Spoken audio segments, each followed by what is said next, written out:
Today we are planting potatoes, boil them, mash them, stick them in a stew.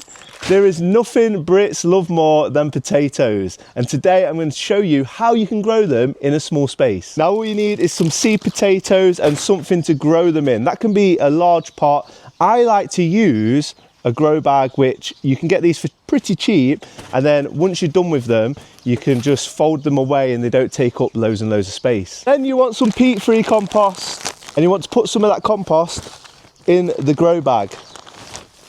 We need to decide which seed potatoes we're going to plant. And this is where sometimes people can find it a little bit confusing. You have first earlies, you have second earlies, and you have main crop. Now first earlies are your new potatoes and you can plant them March into April and then harvest in June into July. Second earlies, these take slightly longer, they get a little bit bigger, and you plant them around March into April and then you harvest these July into August. And then you have your main crop, and these are your larger potatoes. You want to plant these April into May, and then you can harvest them August onwards. Once you've got some compost in your grow bag, you're ready to start planting your seed potatoes.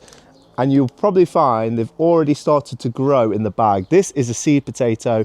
You can put them on a windowsill to chit beforehand to give them a bit of a head start, but if you haven't done that, fear not. I always think they look so weird, all shriveled up with this excited new growth for this growing season. So now we can plant in our seed potatoes, and all you do is just put them in like so. Now you don't want to do too many. You can probably get away with 3 per bag.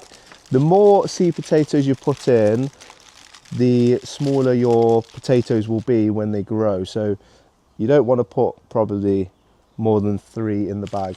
And then once you've got those in, you can cover them with compost. Now you want to keep them moist, and they'll start growing out of the soil in no time.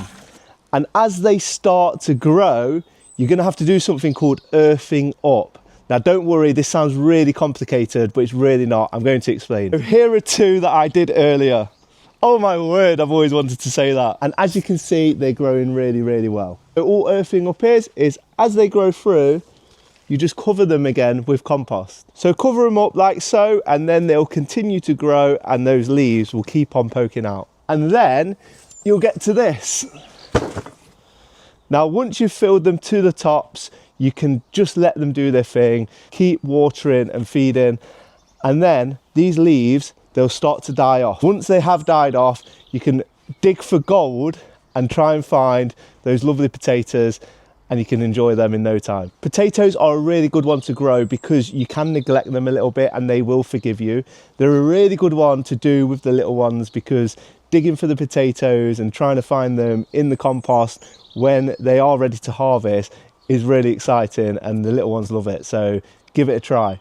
Now, one thing to be aware of that I learned the hard way was that one year my tomatoes got blight really early on in the season, and I couldn't understand why. Now, blight is a fungus-like infection which rapidly destroys stems, leaves and tomatoes, and it thrives in warm, wet weather. And then I learned that potatoes and tomatoes are from the same family, and tomatoes can actually get blight from the potatoes, and I have my potatoes really close to my tomatoes. So now I do keep a little bit of space between my potatoes and my tomatoes, just something to be wary of. Now, if you want to grow your own potatoes for your roast dinner, then you want to be planting second early seed potatoes in August so that they are ready to harvest in time. And you can grow them using the same method we have used here.